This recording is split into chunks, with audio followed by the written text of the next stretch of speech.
하트 시그널 10번째 모임 만남에 오신 것을 환영하고요. 오늘도 여러분과 함께 할 수 있어서 반갑습니다. 오늘 저희가 이 모임을 시작하기 위해서 계기도를 하고 시작하면 좋겠는데요. 저한테 거짓말하신 김민재 형제님 계기도 좀 해주시겠어요?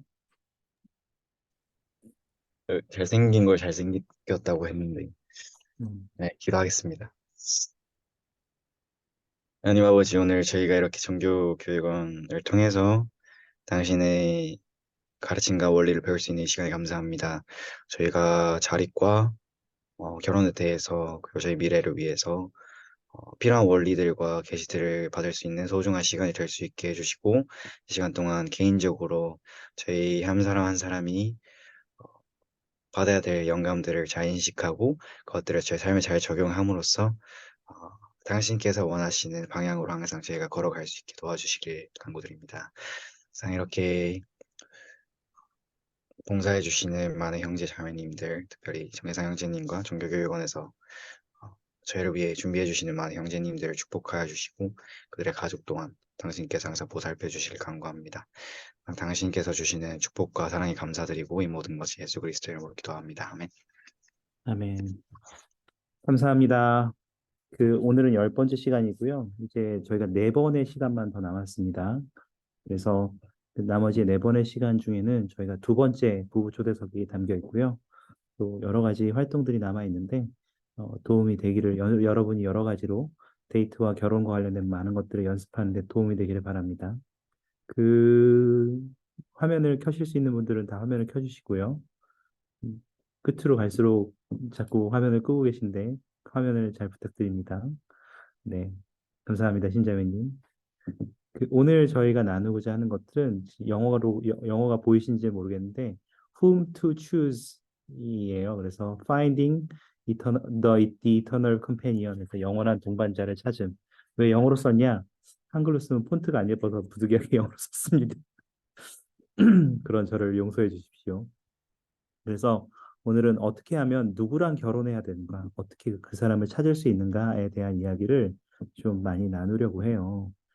여러분 지난 2주 동안, 2주는 아니고 제가 한 주 반 동안 제가 좀 늦게 드려서 이상형 리포트를 좀 작성하셨을 거예요. 많은 분들이 공들여서 좀 작성을 해주셨고, 또 사실은 이것을 생각하셨을 때 어려운 부분들도 많이 있었을 거라고 생각해요. 왜냐하면 이게 좀 뭐라고 단정하기가 좀 어려운 것도 많이 있거든요. 그래서 오늘은 제가 왜 예전에 한 100가지 정도 기준이 있었다고 말씀드리지 않았습니까?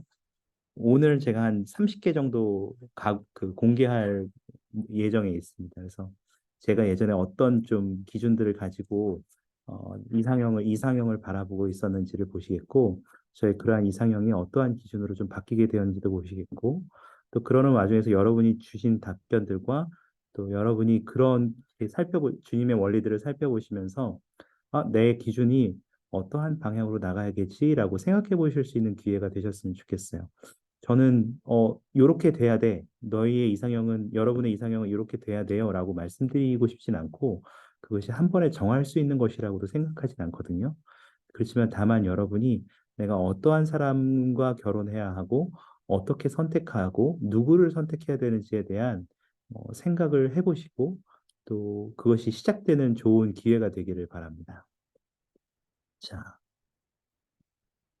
먼저 나누고 싶은 것은 현명한 선택의 중요성에 대한 것입니다. 어, 이것을 어, 제가 한번 읽어드릴 테니까 한번 눈으로 따라와 보시죠. 명예롭고 행복하고 성공적인 결혼은 모든 정상적인 사람이 추구하는 주요 목표임에 틀림없습니다. 결혼은 현재의 행복과 관계가 있을 뿐만 아니라 영원한 기쁨과도 관계가 있기 때문에 모든 결정 중에서 가장 중요한 결정이며 가장 오래도록 영향을 미치는 것입니다. 결혼은 당사자 두 사람에게만 영향을 미치는 게 아니라 그들의 가족과 특히 그들의 자녀와 후손들에게까지 대대로 영향을 미칩니다. 여러분이 결혼에 대해서 어떠한 생각들을 가져오셨는지 나중에 좀 들어볼 수 있는 기회도 있으면 좋겠다고 생각하는데요. 그, 오늘 누구와 결혼해야 될지를 생각하시는 과정에서 먼저 좀 마음을 풀기 위해서 제가 초등의 어린아이들이 결혼에 대해서 뭐라고 생각하는지를 좀 영상을 준비해왔거든요. 그래서 잠깐 보시면서 초등의 아이들이 결혼을 어떻게 생각하는지 잠깐 살펴보시고 어, 재밌게 보시고 마음이 좀 풀어지고 열린 상태에서 이야기를 나누면 좋겠습니다. 잠시 보시겠습니다. I would be married if I was a grown up.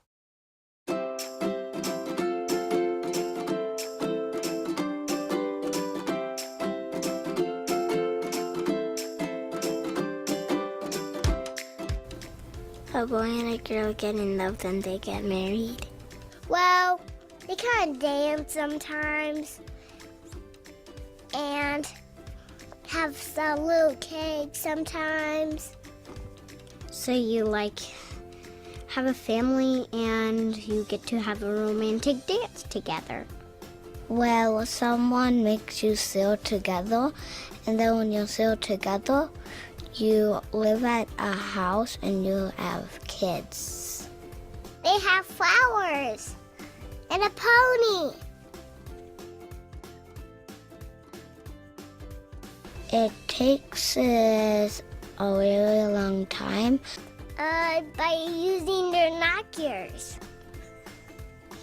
Knockers look really far. You put them on your eyes and they can see far things. By saying, "Will you marry me?" That's what a gentleman does. To find a boy that listens to Heavenly Father and obeys our mothers.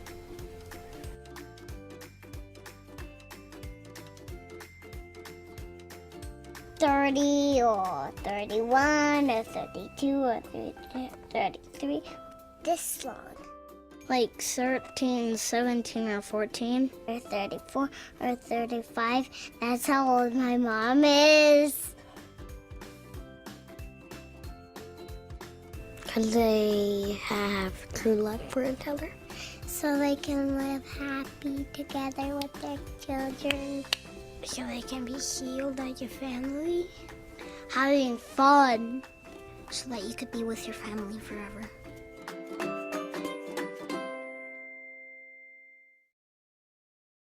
Hey, all you people out there, subscribe.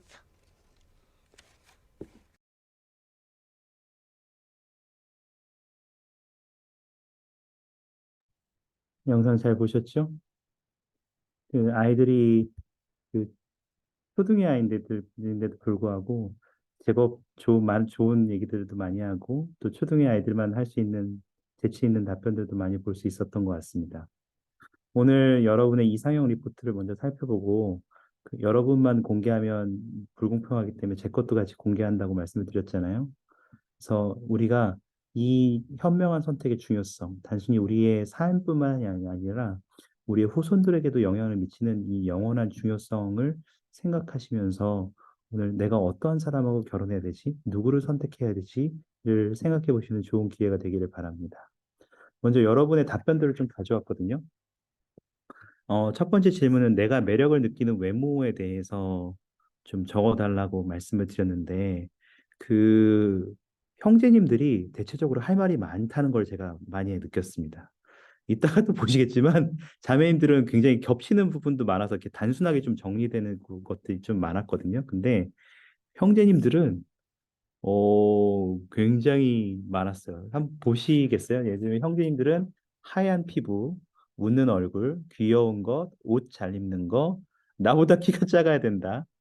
그리고 무쌍, 그 매력적이게 생김, 동글동글한 얼굴, 강아지상, 골반, 골반 나, 골반 나왔습니다.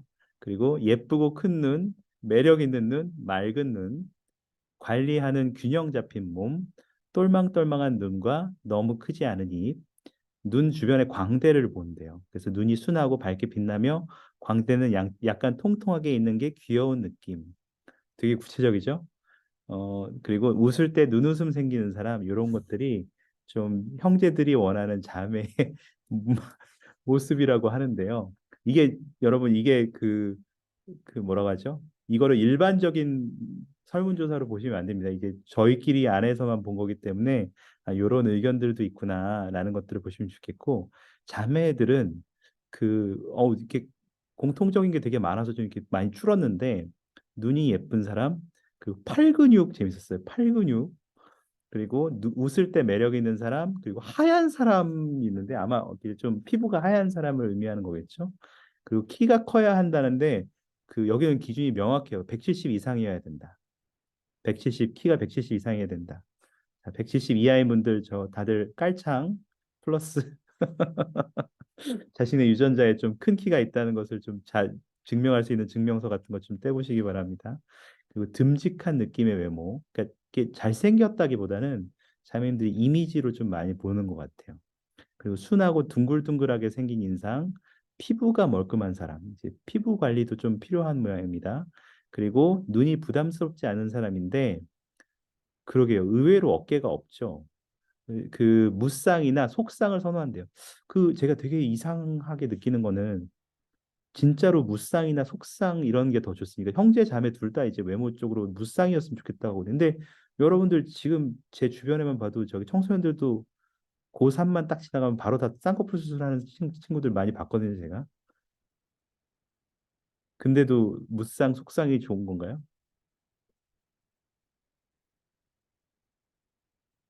답변을 안 하시는군요. 그래서 저는 이게 의외로 무쌍이 의외였어요.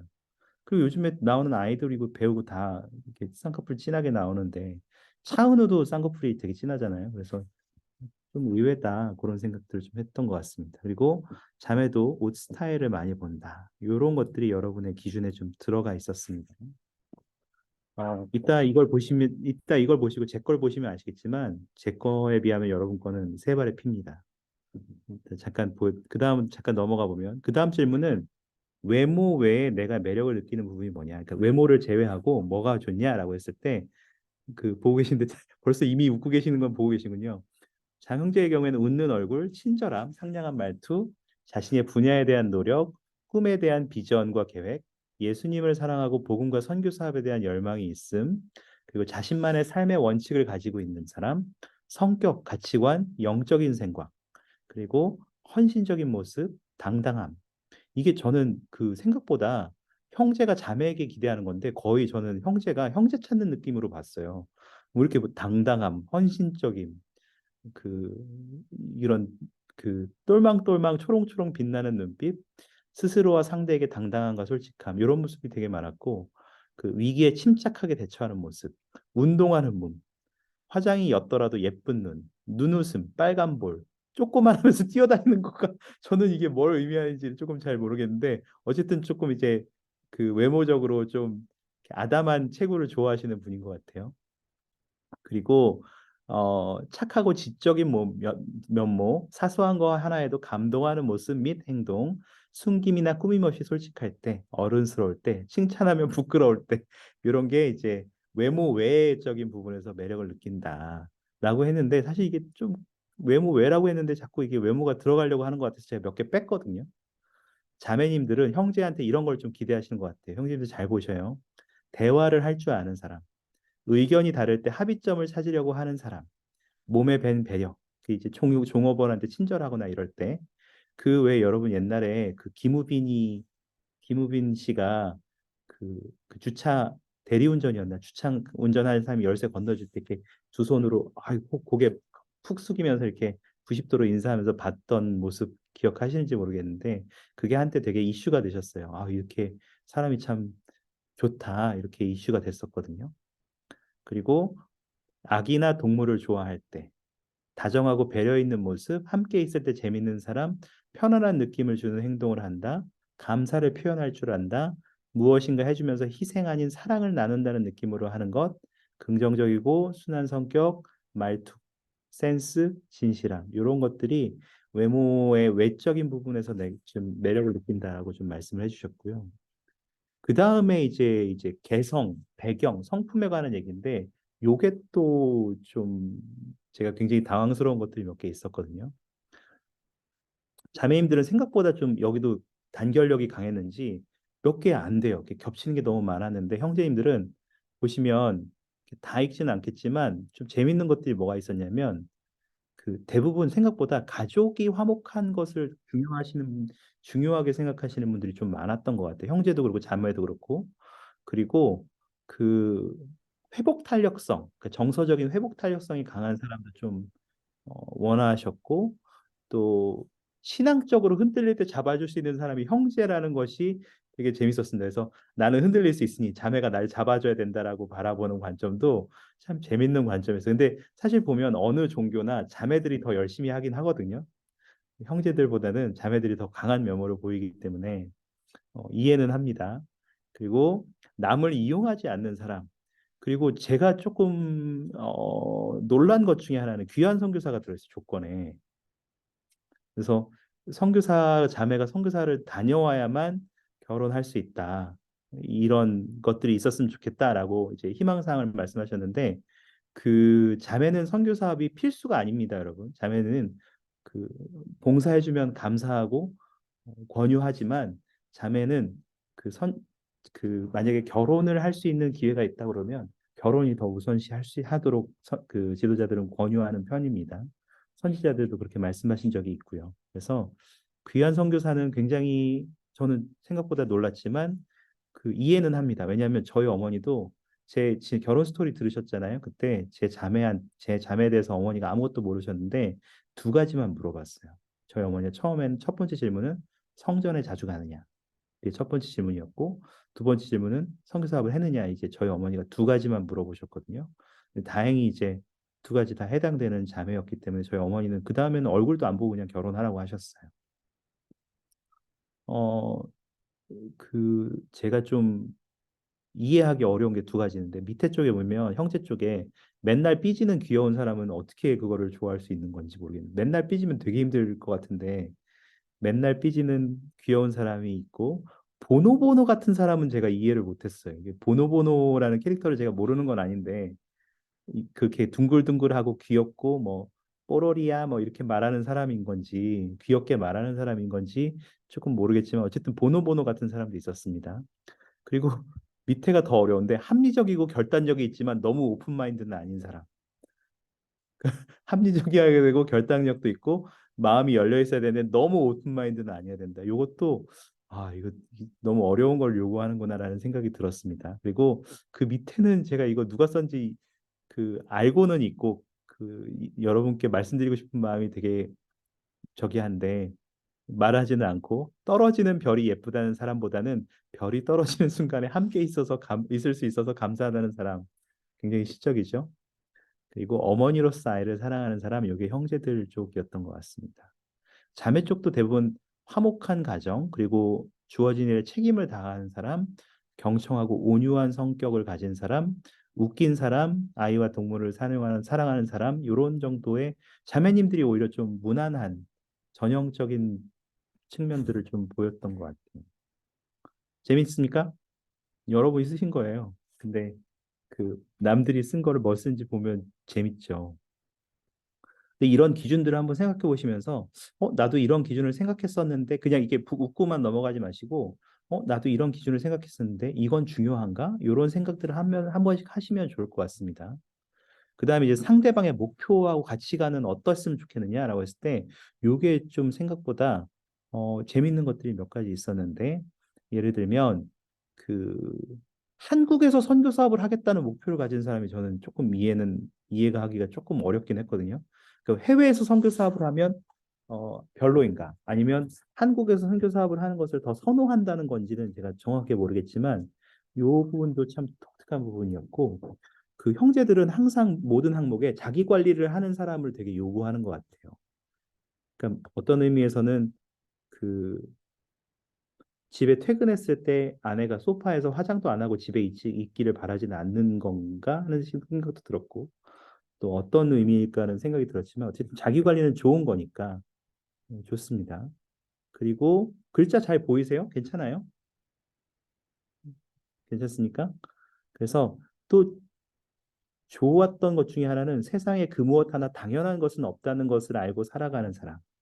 이게 저는 굉장히 와닿았거든요. 왜냐하면 제 아내도 제가 월급을 이렇게 그 월급날이 되면 이렇게 월급 들어왔다고 이제 아내한테 알려주고 돈을 이제 필요한 생활비나 이런 것들을 다 다른 통장에 나눠서 이체하는데 그렇게 하고 나면 아내는 항상 저한테 매달 어, 가족을 위해서 열심히 수고해줘서 고마워라고 이렇게 이야기를 해줍니다. 근데 그게 제 아내가 어, 뭐, 뭐 사실은 저한테는 그렇게 얘기해도 그만 안 해도 그만이라고 생각을 했는데 매달 그렇게 같은 말을 해주는 게 굉장히 고마운 때가 있더라고요. 그러니까 저의 노력을 당연하게 생각하지 않고 우리 남편이 우리 가족을 위해서 열심히 일한다 이런 것들을 봐주는 것도 저에게는 굉장히 좋은 경험이었던 것 같습니다. 그리고 어, 성전 결혼 이런 여러분이 가정을 최우선시하고 복음의 최우선 복음을 항상 우선순위에 두는 것도 굉장히 많이 있었고요. 그리고 맞벌이로 돈을 버는 것보다 자녀 교육이 더 중요한 사람이 있는데 요거 요거 나중에 다룰 기회가 있거든요. 요거 나중에 다룰 기회가 있는데 맞벌이는 어, 그 어머니는 가정에서 그러니까 자녀들을 어린 시절에 그 집에서 돌보는 것이 좋죠. 아이들에게는. 그렇지만 요런 부분을 강제할 수는 없습니다. 형제님들 잘 알아두십시오. 나중에 이걸 얘기할 이 기회가 있을 건데 우리 재정적인 자립 부분이 또 있거든요. 그래서 우리 순서에 있기 때문에 나중에 이야기할 기회가 있겠지만 그 필요사항과 욕망을 구별하는 방법들을 대해서 그때 조금 이야기할 거예요. 그래서 맞벌이가 필요한 경우도 있고요. 또 맞벌이가 필요 없이 그냥 혼자 게 벌어서 필요사항을 충족할 수도 있는 거고요. 그거는 이제 그리고 자매가 벌고 형제가 집에서 살림을 할 수도 있는 거잖아요.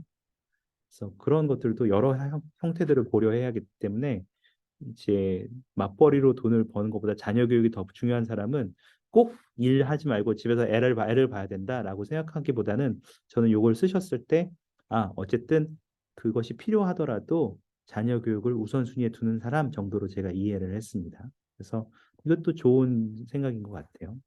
그리고 성전의식 받자고 먼저 말하는 사람. 요거 재미있더라고요. 그리고 문제나 어려움이 생겼을 때 함께 기도하고 이겨내기에 노력할 수 있는 사람. 그래서 형제님들의 경우에는 생각보다 그 복음의 가치를 우선순위 하는 사람을 선호하는구나, 자매. 어, 이거 화면 흐릿하세요? 괜찮아요? 네. 아마 박종범 형제님 쪽이 인터넷이 조금 느리거나 연결이 조금 안 좋거나 이렇게 된 것 같은데 제가 요거 나중에 공유 드릴 수 있도록 할게요. 자매 쪽을 보면 그 경제관념이 잡혀 있는 사람. 그러니까 생각보다 돈을 많이 벌어야 돼. 이 정도는 벌어야 된다라고 얘기하지 않고 경제관념이 잡혀 있어야 있으면 좋겠다라고 표현하는 것도 굉장히 좋았던 것 같아요. 그리고 가정에 복음이 있음이 좋다는 걸 아는 사람. 그리고 가족을 우선시하고 존중하며 자녀를 함께 돌볼 수 있는 목표 및 계획을 가지고 있는 사람. 그리고 요즘 우리 교회 유행어죠. 해외 왕국의 방식대로 사는 것. 예수님과 같이 되기에 노력하는 것. 해외 왕국의 방식대로 생각하고 사는 것을 중요하게 생각하는 자매님들이 많다. 그래서 제가 좋았던 것들은 여러분 다 복음 안에서 우선순위들을 지니고 있다는 것도 이런 목표나 가치관에서 굉장히 좋았습니다. 사실은 그 요렇게 여러분이 결혼할 사람을 결정할 때 사실 교회 안에서 요거는 이제 개인적인 얘기고 좀 그 부정적인 얘기이기도 한데 생각해 보시면 복음 안에서 상대방 결혼할 사람을 찾는다는 게 굉장히 좁은 시장이에요. 결혼 시장으로 보면 그렇지 않나요? 그 전국적으로 지금 교회에서 한국 사람 회원들이 성찬식 참석률이 전국적으로 10,000명이 조금 안 되거든요. 조금 떨어져서 그래서 10,000명 이렇게 왔다 갔다 하는데 그 안에 청년들을 고려해 보면 여러분 1,000명 안팎이란 말이죠. 근데 그 중에 200명은 어디가 있어요? 미국 가 있죠. 그리고 그래서 그 BYU 하와이에 가보잖아요. 그러면 BYU 하와이에는 없대요. 여기는 만날 사람이 없대요. 다 한국에 있거나 BYU 프로보가 있대요. 그래서 BYU 프로보를 가잖아요. 여긴 없대요. 다 BYU 하와이나 BYU 아이다호 한국에 있대요. 그 BYU 아이다호를 가잖아요. 여긴 없대요. 여기는 그 프로보나 하와이나 한국에 있지 없대요. 그리고 한국에 가잖아요. 그러면 다 외국 가서 없대요. 그 서로 없다고 얘기하는데 제가 말씀드리고 싶은 거는 가까이서 찾아라. 그렇지만 사실 그 복음 안에서 지금 김민재 형제님 800대 1을 말씀하셨는데 그 형제하고도 결혼하실 생각이 있으신가 보죠? 형제 포함이에요. 그래서 그 동성애는 그 죄입니다. 실행하는 것은 죄라는 것을 복음 안에서 죄라는 것을 다시 말씀드리고 그래서 생각보다 형제 자매 비율로 따지면 결국 평균적으로 한 3, 400명 나이까지 따지면 19세 여러분 뭐 30살에 19세하고 결혼하실 거 아니니까 나이 비율까지 따져보면 생각보다 결혼할 수 내가 선택할 수 있는 범주가 한 200명에서 250명 요쪽 안쪽으로 떨어진다는 거죠. 이렇게 하니까 되게 지금 결혼 시장이 되게 좁죠. 우리가 생각할 수 있는 결혼 시장이라고 하니까 제가 되게 죄송한데 표현이 그러니까 결혼할 수 있는 상대를 고르는 풀이 생각보다 적어요. 복음 안에서는. 그래서 여러분들이 이런 어려움을 겪으면서 때로는 어떤 사람들은 어떻게 이야기하냐면 이런 상황 때문에 교회 밖에서 어, 이 교회만 안 다니지 다 좋은 사람이다. 술도 안 마시고 담배도 안 피고 음, 다 이거 다 우리 교회 방식대로 다 사는데 회원이 아닐 뿐이다라고 이야기하는 청년들도 덜어 있습니다. 그래서 최근에 제가 본 청년도 그렇게 얘기를 했는데 그 청년의 경우는 아주 좋았던 것이 그 데려와서 침례를 주고 결혼을 했어요. 성전에서. 그래서 이제 굉장히 행복하게 보고만 해서 다행히 이제 데려온 사람도 굉장히 보고만 해서 열심히 하는 사람이라서 이제 잘 하고 있는데 잘 생활하고 있는데 생각보다 가치관이 맞지 않는 사람끼리 결혼하는 것이 쉽지 않습니다. 하다못해 11조를 내는 것부터 이제 걸리기 때문에 그런 부분들을 잘 유념해 두시고 그렇지만 모든 사람들이 우리 주님의 제자이기 때문에 그 사람들이 복음 안에 데려와서 또 함께 할 수 있다면 그것도 나쁜 방법은 아니라고 생각합니다. 쉽지가 않다는 거죠. 자, 잘 보셨죠? 그 다음으로 넘어가면요. 포기할 수 없는 것 한 가지가 형제님들이 굉장히 많았어요. 보시면 형제 것만 한 페이지고 자매님 것 다음 페이지거든요. 그래서 형제들은 내 이거는 포기할 수 없다 한 가지를 적어달라니까 거의 소설을 쓰셨는데 뭘 쓰셨는지 잠깐 보시면 진심으로 사랑하는 마음이 있어야 된다. 그래야 좀 긍정적으로 뭐든지 이겨낼 수 있다. 이게 항상 가족이 굉장히 많이 들어간 것도 좋았어요. 가족과 주변 사람을 소중히 여겨야 된다. 일단 사람의 영혼의 가치는 크고 그 사람들을 대하는 태도는 어쨌든 영생에 영향을 미치지 않느냐. 모든 후손들에게. 그리고 영적인 가치관, 가족을 보호하는 것 가장 중요한 원리다. 그리고 진실함과 신뢰. 진실만을 이야기함으로써 쌓은 신뢰를 기반으로 한 관계는 무엇에도 비견될 수 없는 가장 큰 의미이자 행복이다. 그리고 참된 신앙은 사랑으로 부부를 그리스도 안에서 하나로 만들 수 있다. 그리고 제가 이게 제일 꼴불견이었는데 본인이 내가 지금 사랑하고 있다. 이분은 지금 누군지 제가 밝히진 않겠지만 데이트하고 있는 사람이 이미 있어요. 뭐라고 적었냐면 하나님의 소망이 자신의 소망보다 중요하고 그분의 응답을 위해 기도하고 귀 기울이며 다른 것보다 주님을 것을 우선순위에 두고 삶을 항상 그것에 따라 인도받고 싶어하는 사랑스러운 사람이에요. 심지어 예뻐요. 세상에서 제일. 그러니까 이제 자랑하는 거죠. 포기할 수 없는 게 아니라 그냥 내 여자친구 예쁘거든, 훌륭하거든, 이거 자랑하는 거거든요. 그래서 요거 제 오늘의 꼴불견 상으로 하겠습니다. 다만 이제 정체는 제가 밝히지 않는 것으로 하겠습니다. 그렇지만 이렇게 느끼고 계시다면 형제님 축하드립니다. 아주 훌륭한 태도로 자매님을 바라보고 계신 겁니다. 그렇지만 여기서는 욕을 먹을 수 있다. 그런 것만 잠깐 알려드리겠습니다. 그리고 서로 뜻을 맞춰갈 수 있는 사람, 그리고 인내심도 있고요. 언제든지 의견이 안 맞을 때가 있는데 조율하는 것이 필요하다. 그리고 서로에게 얼마나 진실된가. 결혼을 한다는 건 그 배우자라는 사람이 가장 신뢰하는 사람인데 어떤 상황에서든 신뢰할 수 있었으면 좋겠고 어떤 상관에든 내 편이 되었으면 좋겠다. 말씀하셨습니다. 김재성 선생님 배 아프다고 하지 마세요. 괜찮아요. 모두에게 짝이 있답니다. 자, 그래서 그 다음 자매님으로 넘어가면 자매님은 생각보다 또 의견 정리가 잘 모아져 있어요. 그래서 보면 성품, 존중하고 배려하는 온유한 성품, 그리고 대화가 잘 통해야 된다.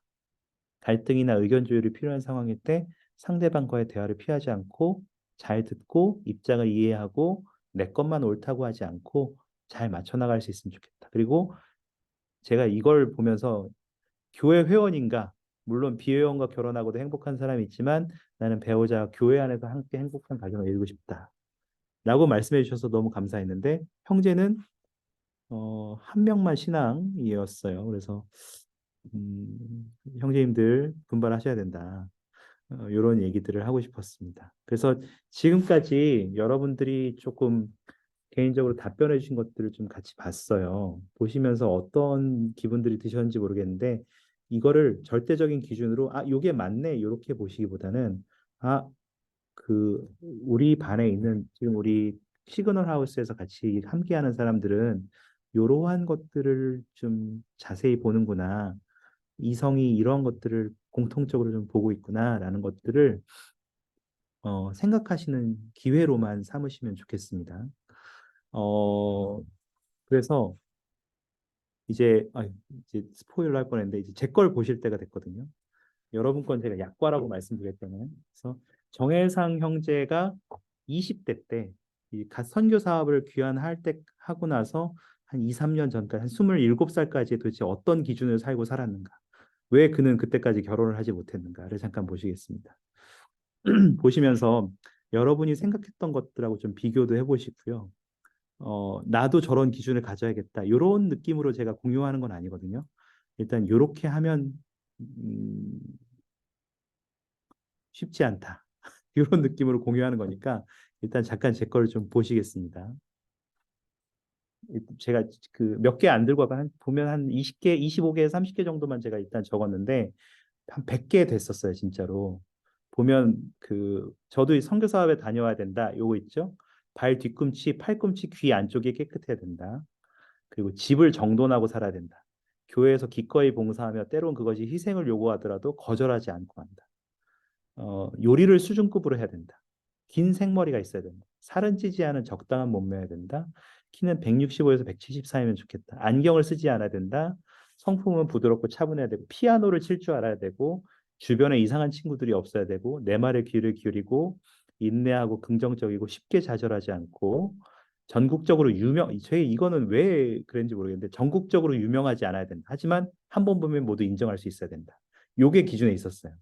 마치 제가 저와 결혼함으로써 세계에 너를 데뷔시키겠다 이런 느낌이 있었나 봐요. 그리고 자녀를 잘 돌보는 기술이 있어야 된다. 집안일 하는 걸 즐긴다. 신앙이 강해야 된다. 칭얼거리는 건 싫다. 감정의 굴곡도 싫어하는 사람은 싫다. 애교는 적당히 있으면 좋겠다. 자존감이 높지만 고집이 지금 김재성 이제 시무 28조냐고 했는데 죄송합니다. 이거 과거의 저라는 것을 좀 기억하시면서 너그럽게 봐주세요. 현모양처를 지향하는 사람이어야 되고 복음에 대해서 생활 속에서 자연스럽게 이야기할 수 있는 사람이어야 되고 억지로 끼워 맞춰 얘기하는 거 싫다. 뭐 예를 들면 그거 있잖아요. 아유, 너는 주님이 널 정말 사랑하시는가 보다. 이렇게 너를 위해서 많은 축복을 주신다. 이런 얘기하는 걸 제가 제일 싫어했거든요. 그래서 손가락이 길고 손발톱은 잘 정돈이 되어야 된다. 옷은 항상 가먼트를 가리는 것을 입어야 된다. 양쪽 부모 모두 동등하게 섬기고 사랑한다. 이런 것들이 있었는데 요거 제가 적었던 것에 한 3분의 1밖에 안 됩니다. 더 있는데 제가 좀 충격적인 것들 위주로만 가져와서 보시면 이런 사람하고 결혼하고 싶습니까, 자매님들?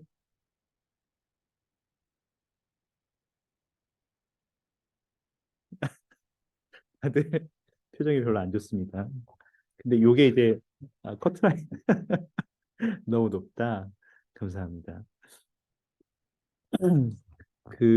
제가 이런 기준을 가지고 한 명한테 청혼한 적이 있었어요. 차였는데요. 결과적으로 차였는데 이제 그 자매는 제가 마음에 없었던 거죠. 그래서 제가 한 번 청혼을 했던 자매가 한 명 있었는데 그 자매가 저한테 이렇게 얘기했어요. 자기는 결혼할 때 그 가먼트 안 입고 웨딩드레스 입을 거라고 다 파진 거 입을 건데 어떻게 괜찮냐? 이렇게 물어보더라고요. 거절을 처음에 안 하고 그렇게 물어보더라고요. 그래서 제가 순간 두 가지의 머릿속에 갈등이 있었습니다. 이것만 넘어가면 되지 않을까? 하나는 제가 그게 너무 싫은 거예요. 가먼트를 안 입고 웨딩드레스 입는 게 너무 싫은 거예요. 그래서 두 가지 마음이 갈등하다가 굉장히 마음을 꾹 참고 뭐 자매니 원한다면 생각은 해보고 한번 얘기는 해보고 막 이런 식으로 이렇게 제가 답변을 했어요. 근데 이제 그 자매가 나중에 이제 다른 사람하고 결혼했을 거 아니에요. 근데 그 자매가 그 가먼트를 벗고 결혼했냐? 그렇지 않더라고요. 가먼트가 입고 했는데 제 생각에 그 일부러 제가 싫어하는 말을 해서 이 사람 저를 시험해 봤던 것 같아요.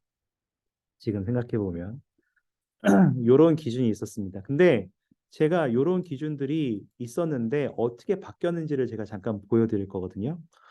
보여드릴 건데 굉장히 많이 축약한 거긴 합니다만 그 바뀌는 과정에서 어떠한 가르침들이 저에게 도움이 되었는지를 먼저 나눠 드릴게요. 아까 방금 이제 여러분 걸 받고 지금 제 거를 보셨잖아요.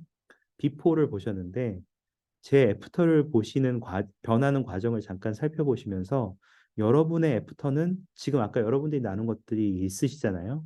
나의 애프터는 어떠한 모습으로 바뀌어야 될지를 고민해 보시는 기회를 가지시기 바래요.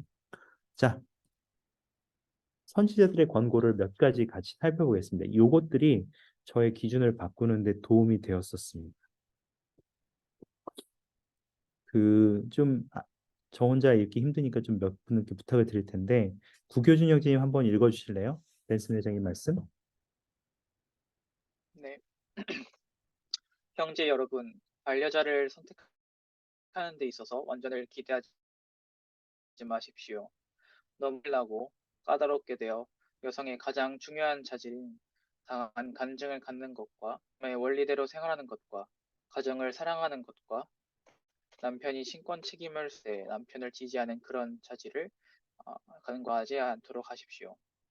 어떤 사람이 자신의 반려자로서 알맞은가 하는 것에 관한 한 가지 좋은 기준은 그녀가 있을 때 자신이 가장 고상한 생각을 하고 자신이 가장 좋은 행동을 고취되는가, 자신이 현재보다 더 나은 사람이었다면 하고 바라게 되는가 하는 것입니다. 감사합니다.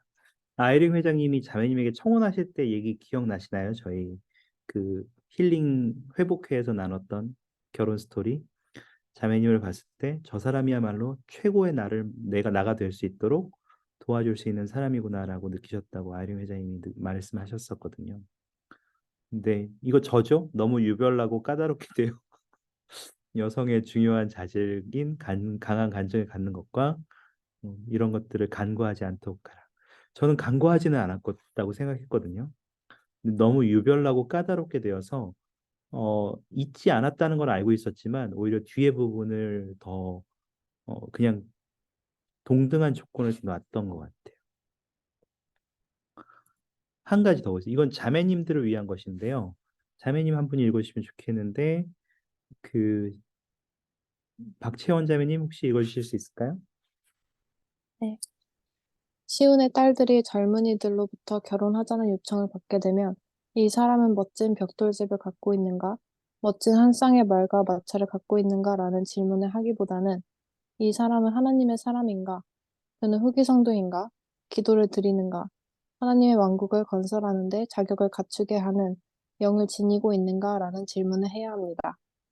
그러한 것들을 갖추고 있다면 마차나 집 같은 것을 염려하지 말고 하나님의 율법에 따라 그와 함께 결합하십시오. 감사합니다. 저는 아까 자매님들이 이상형에 대한 보고서를 내셨을 때 재정적인 것에 대해서 말씀하실 때 그러한 감각이 있고 어, 그러한 어떤 자질로서 준비되어 있는 사람을 원하셨지 벽돌집을 가지고 있고 충분한 돈을 가진 사람을 원하지 않으셨다는 것이 굉장히 저는 마음에 와닿았어요. 그래서 여러분들이 이미 저보다 훨씬 훌륭하시다는 것들 또한 볼 수 있어서 너무 좋았던 것 같습니다. 요거는 조금 다른 얘기인데 김대중 전 대통령 결혼한 얘기 기억하세요? 알고 계세요? 이휘호 여사? 그 이휘호 여사는 되게 부잣집 딸이었대요. 굉장히 부잣집 딸이었고 김대중 전 대통령은 그 정말 보잘것없는 청년이었답니다. 젊은 시절에. 근데 그 이휘호 여사가 그 김대중 전 대통령을 하고 결혼할 때도 다 말렸대요. 근데 결혼을 결정했고 그 남편을 지지하고 남편이 성장할 수 있도록 최선을 다해서 도왔을 때 지금 우리가 알고 있던 대로 성공한 훌륭한 정치인 중에 한 명이었고 또 뭐 여러 가지 일들을 해낸 사람이기도 하죠. 그 사회적으로 굉장히 그런 영향력 있는 사람이 되었다는 것을 보게 될 때, 그 우리가 이 사람이 어떠한 사람인가를 보는 것이 아니라 어떠한 사람이 될 수 있는가를 형제든지 자매든지 보는 것이 중요하다라는 것들에 대해서 다시 한번 생각하게 되는 것 같습니다. 하나를 더 보면요. 요거는 킴볼 회장님의 말씀인데요. 요것도 형제님 한 분께 부탁을 드리면, 박범진 형제님 혹시 읽을 수 있습니까?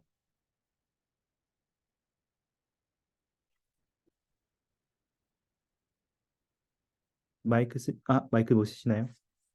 그러면 김성수 형제님 혹시 마이크 쓰실 수 있나요? 괜찮습니다. 박 형제님. 읽어주시겠어요? 김 형제님? 잠깐만요. 결혼 생활이 어렵고 결혼 생활에 불협화음과 좌절이 있는 것이 보통이지만 그러나 이 결혼 생활에서 우리는 참으로 영속적인 행복을 찾을 수 있으며 인간이 상상할 수 없는 보다 큰 환희도 맛볼 수 있습니다. 이러한 상태는 모든 사람, 모든 부부가 실현할 수 있는 범위 내에 있습니다. 개성과 취향이 자기와 똑같은 배우자는 소설과 같은 허구요 환상입니다. 모든 젊은 남자와 여자는 가장 조화롭고 아름다운 삶을 이루기 위해 함께할 배우자를 찾기 위해 열심히 기도하며 노력할 것입니다. 그러나 훌륭한 남녀 두 사람이 모두 기꺼이 대가를 치른다면 거의 대부분 행복하고 성공적인 결혼 생활을 영위할 수 있다는 것은 분명한 사실입니다. 감사합니다. 여러분, 천생연분이라는 다른 단어는 없습니다. 저는 예전에 20대 때까지 기도를 할 때, 저를 위한 천생연분을 만나게 해주세요라고 기도를 했어요, 실제로. 물론 동시에 저도 그 사람에 걸맞는 사람이 될 수 있도록 도와주세요라고 기도했지만, 이런 기도가 같이 포함되어 있었거든요.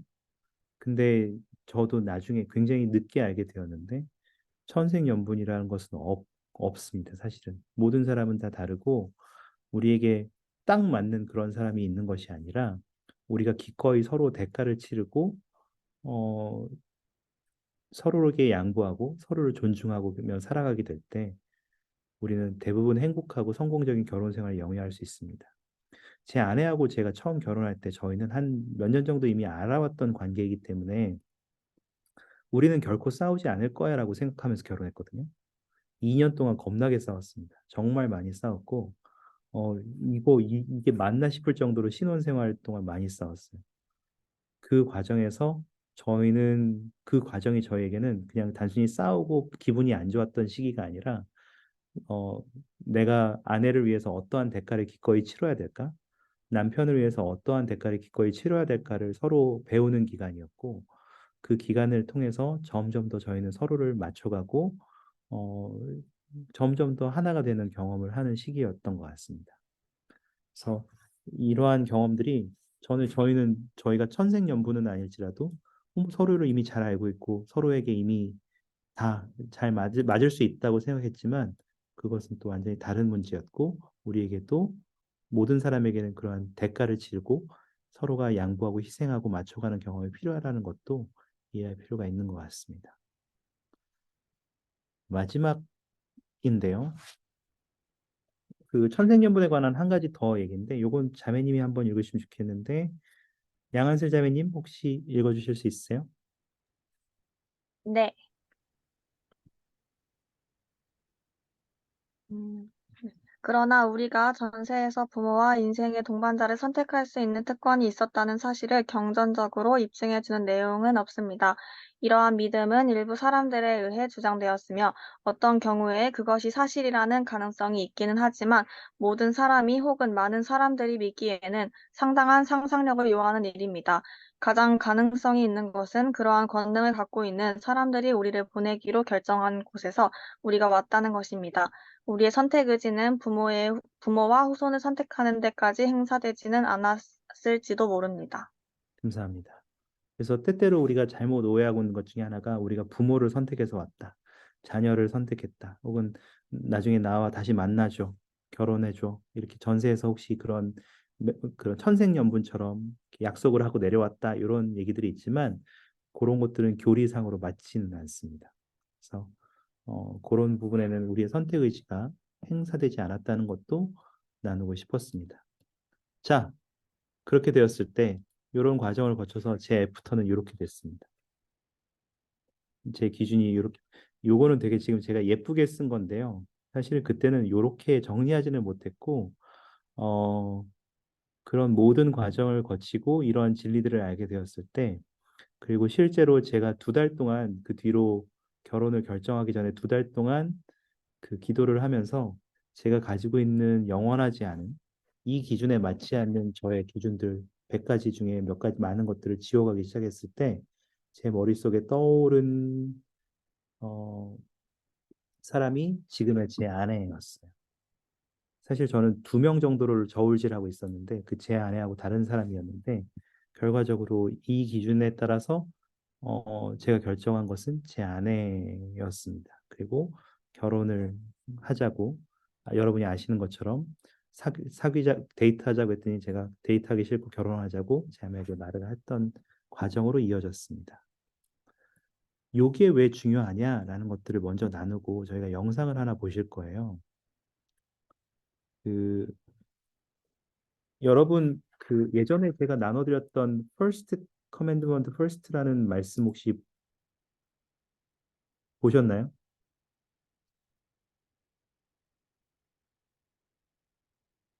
보실 기회가 없으셨나요? 요거 다시 한번 여러분의 채팅창하고 카톡방에 나눠드릴 테니까 이거는 지금 보지 않으셔도 되고요. 나중에 보셔도 되는데 한글이 없어요. 그래서 요거는 그 우클릭하셔서 꼭 그 크롬에서 한국어로 번역해서 보시면 한 80에서 90% 정도는 이해하실 수 있는데요. 제가 그 왜 그 요것들을 몇 가지 몇 부분을 정리해서 좀 가져와서 여러분하고 나누고 싶었어요. 지금 여기에 보시면 첫째 계명을 첫째로 두는 것의 중요성이라고 말씀이 되어 있잖아요. 우리가 예수 그리스도께 율법사들이 첫째 되는 계명이 무엇이냐라고 물었을 때 예수 그리스도께서는 사람들에게 하나님을 사랑하는 것이 첫 번째고 이웃을 사랑하는 것이 두 번째라고 가르치셨어요. 근데 때로 우리가 이웃을 사랑하는 것을 첫 번째에 놓을 수도 있지 않을까요? 라고 질문할 수도 있는 것 같아요. 왜 첫 번째 계명이 첫 번째로 와야 되냐 이거죠. 왜 하나님을 사랑하는 게 가장 첫 번째냐 이거죠. 그 여기에서 그 디토드 크리스토슨 장로님은 3가지를 말씀하셨어요. 뭐 더 많은 것들을 말씀하셨지만 크게 3개의 카테고리로 이유로 왜 첫 번째 계명이 첫째가 되어야 되는지를 말씀하셨는데 첫 번째는 첫째 계명을 첫째로 둔다고 해서 둘째 계명을 지키는 우리의 능력이 줄어들거나 제한되는 것은 아니다라고 말씀하셨습니다. 이해가 되세요? 첫째 되는 계명을 첫 번째에 두는 것이 이웃을 사랑하는 것을 지키는 우리의 능력을 줄어들게 하지 않는다. 오히려 그것을 증폭시키고 강화시켜 준다고 말씀하셨습니다. 이는 우리의 사랑을 신성한 목적과 능력에 고정하여 사랑을 강화한다는 의미라고도 말씀하셨습니다. 그리고 우리가 이웃을 사랑하기 전에 하나님을 먼저 사랑할 때 우리는 결코 스스로 볼 수 없었던 방법으로 영감을 주는 성신이 있다는 것을 이해하게 되고 또 하나님에 대한 우리의 사랑은 우리가 다른 사람들을 바라볼 때에도 다른 사람들을 더욱 온전하고 완전하게 사랑하는 능력을 높여준다고도 말씀하셨습니다. 왜냐하면 우리가 본질적으로 하나님의 자녀를 돌보심에 있어서 그분과 동반자 관계에 있기 때문이라고도 말씀하셨습니다.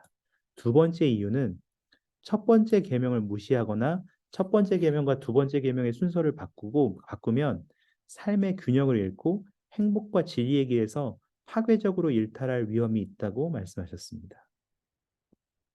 하나님에 대한 사랑과 그분에 대한 복종은 미덕을 극단적으로 밀어붙임으로써 미덕을 부패시키려는 경향을 저지하는 역할을 합니다. 예를 들어 이웃의 고통에 대한 연민은 비록 그 사람 자신의 범법으로 인해 고통이 초래되었을지라도 고귀하고 선합니다. 그러나 억제되지 않은 동정심은 엘마의 아들 코리엔톤처럼 우리도 하나님의 공의에 의문을 제기하고 그분의 자비를 오해하게 만들 수가 있습니다.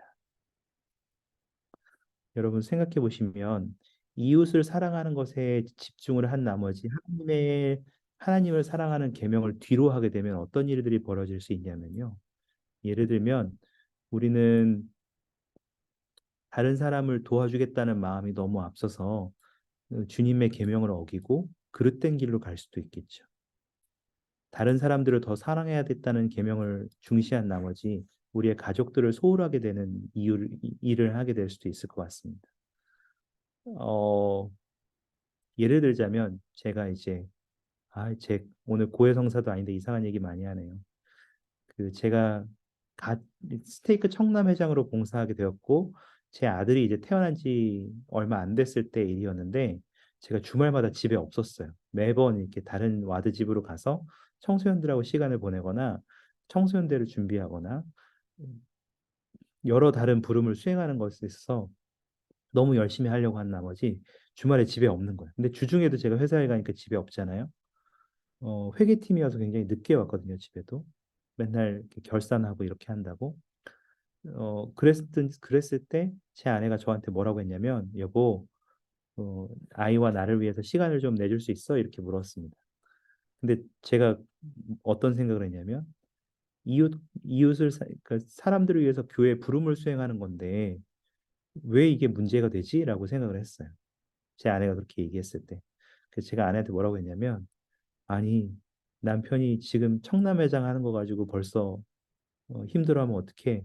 나중에 혹시라도 더 많은 부름을 수행하게 될 때 더 어려운 일이 있을 텐데 지금 못 견디면 나중에 어떻게 하려고 지금부터 이렇게 힘들다는 소리를 해. 이렇게 얘기를 한 거예요. 제가 잘 반응했나요? 자매님들, 왜 아니에요? 저 부름에 충실했잖아요. 하나님의 일을 열심히 하려고 했는데요. 혼나야 합니다. 네. 그렇지 않아도 그 얘기를 하자마자 하고 감독님하고 스테이크 회장님한테 끌려가서 혼났습니다. 그리고 제가 이해했어요. 내가 하나님을 사랑하는 것이 것보다 이웃을 사랑하는 데 우선순위를 뒀구나를 제가 이해하게 됐습니다. 그리고 제가 그것에 대해서 회개하는 기회를 가질 수 있게 되었습니다. 때로 우리는 어떤 경우에는 이것이 잘못 오해되면 학대를 받거나 또 다른 사람으로부터 피해를 입을 때도 똑같이 요구될 수 있어요. 예를 들면 어떤 사람들은 그 다른 사람들도 사랑해야 된다고 한 나머지 나한테 피해를 입히는 사람도 무조건 참고 버텨야 된다고 생각하는 사람도 있어요. 그게 더 나아가면 가정 내에서의 학대나 혹은 그런 폭력 같은 것도 그래, 주님의 방법대로 이 사람을 사랑해야지, 이 사람을 사랑해야지라는 생각에 신고를 하지 않거나 잘못된 것을 바꾸지 않거나 이 사람을 용서하는 것에만 주목을 한단 말이죠. 하지만 하나님께서는 결코 그렇게 말씀하지 않으셨습니다. 다른 사람 때문에 비통한 경험을 하더라도 고통과 슬픔을 느껴서는 안 된다고 말씀하지 않으셨고요. 누군가를 용서하기 위해서는 해로운 관계라도 그것을 유지하거나 폭력적이거나 파괴적인 환경으로 돌아가야 된다고 말씀하지도 않으셨습니다.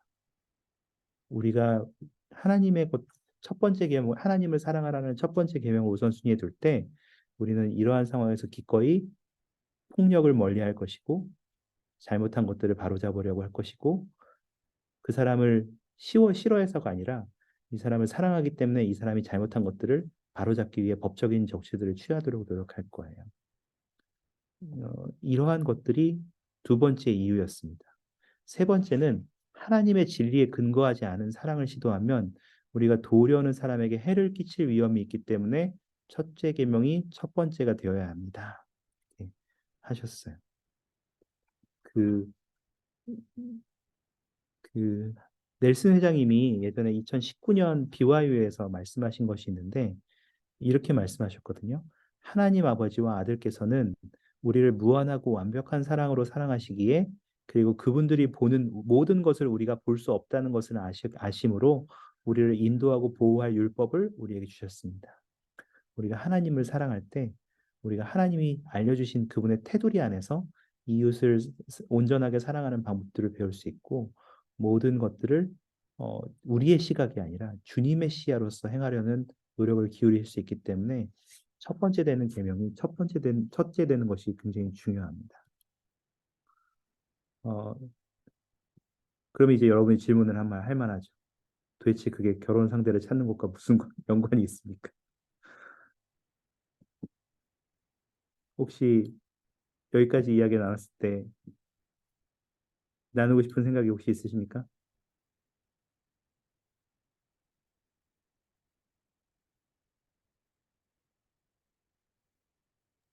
어렵습니까? 그 네, 하나 나누고 싶은데요.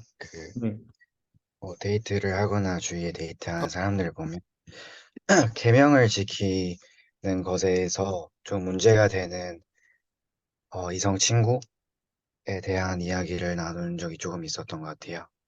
그러니까 저는 하나님을 사랑하고 하나님의 계명을 지키고 싶지만 어, 정말 사랑하는 사람이고 나한테 정말 소중한 사람이고 결혼을 생각하는 사람인데 이 사람이 너무 하나님보다는 세상을 더 사랑한다거나 계명이 하나님께서 주신 계명 그대로가 아니라 자기가 편한 방식으로서 지키고 싶어 한다거나 그래서 얘랑 결혼하면 내 영생이 조금 걱정된다라고 느끼는 때도 아니야 그래도 나는 판단하면 안 되고 아내가 계명을 조금 덜 지키더라도 뭐 아내는 아니겠지만 그런 여자친구가 계명을 좀 더 소홀히 지키고 그러더라도 이웃을 사랑하는 게 더 먼저이기 때문에 나는 그냥 자신 있다, 버틸 수 있다. 자, 그런 주제로 이야기를 했을 때 어, 이건 정말 개인적인 생각이라서 뭐 교리랑은 다를 수 있겠지만 저는 가장 중요한 게 결혼이 저번에 말씀해 주신 게 그냥 사랑해서 결혼하는 게 아니라고 했잖아요. 정말 영원한 관점으로 봤을 때 승영을 위한 영원한 동반자를 찾는 것인데 다른 사람을 배려하기 위해서 이 사람이 그래도 이때까지 날 사랑해 줬는데 내가 미안해서라도 보답하기 위해서라도 이 사람이 계명을 안 지키고 저 활동이 되더라도 나는 이 사람을 짊어지고 가야 된다라는 생각은 하나님께서 원하시는 생각이 아니라는 저는 생각을 했었어요. 정말로 하나님이 가장 우선순위에 되고 한 첫째 계명이 가장 우선순위에 된다면 저는 하나님께서 원하시는 것을 따를 것 같아요. 그 사람의 승형도 소중하지만 저는 제 승형이 하나님께도 소중하다고 생각하기 때문에 개인적으로 그런 생각이 들었습니다. 감사합니다. 음. 혹시 또 나누고 싶은 말씀 있으세요? 제가 너무 말을 어렵게 해서 이게 잘 전달이 됐는지 모르겠습니다만 지금 다시 몇 가지 여러분이 나누셨던 기준들로 돌아가 볼게요. 어, 지금 예를 들면 포기할 수 없는 한 가지라고 해서 형제님들이 적어주신 것들을 제가 몇 가지 가져왔잖아요. 진심으로 사랑하는 마음, 가족과 주변 사람을 소중하게 여기고 사랑하는 마음, 영적인 가치관, 진실함과 신뢰, 신앙, 본인이 내가 지금 사랑하고 있는 사람, 서로 뜻을 맞춰갈 수 있는 사람, 인내심, 진실된 사람 다 좋아요. 정말 좋은 기준들인 것 같아요. 그렇지만 이러한 기준들을 바라보실 때 여러분은 하나님을 먼저 사랑하고 이웃을 사랑하는 기준으로 이것들을 보고 계십니까? 아니면 이웃을 먼저 사랑하고 하나님을 사랑하는 관점으로 이 원리들을 보고 계십니까는 굉장히 달라지는 거예요. 내가 진심으로 사랑하지만 하나님의 방법으로 사랑하지 않으면 진심으로 사랑하는 마음이 왜곡되거나 다른 방법으로 표출될 수도 있는 거고요. 영적인 가치관을 이야기할 때 하나님이 우선이 아니고 이웃이 우선이 되면요. 영적인 가치관을 드밀어서 나의 동반자에게 마음에 상처를 줄 수도 있는 거예요. 교회에서 이렇게 하라고 하지 않았느냐? 복음이 이렇게 얘기하지 않느냐? 왜 이걸 남편은 하늘이라고 남편에게 순종하라고 경전에 되어 있는데 남편에게 왜 순종을 안 하느냐? 이렇게 얘기를 하게 된다는 거죠. 신앙도 마찬가지. 신앙은 뭐 그냥 그대로 될 것 같지만 신앙도 마찬가지. 그리고 인내심도 마찬가지고 진실된 것도 마찬가지고 모든 관점들을 여러분이 고려하실 때 내가 하나님을 사랑하고 그 다음에 이웃을 사랑하는 관점으로 보고 있느냐. 하나님을 사랑하면 자연스럽게 그분의 자녀들인 다른 이웃들도 우리의 이웃들도 자연스럽게 사랑하게 되는 거지만 우리가 이웃을 먼저 사랑하게 되었을 때 그것이 하나님을 사랑하게 되는 것으로 이어지는 것은 자연스러운 연결은 아니라는 것을 말씀드리고 싶었습니다. 어렵게 느껴질 수도 있지만 제가 오늘 이것을 좀 나누고 싶었는데요.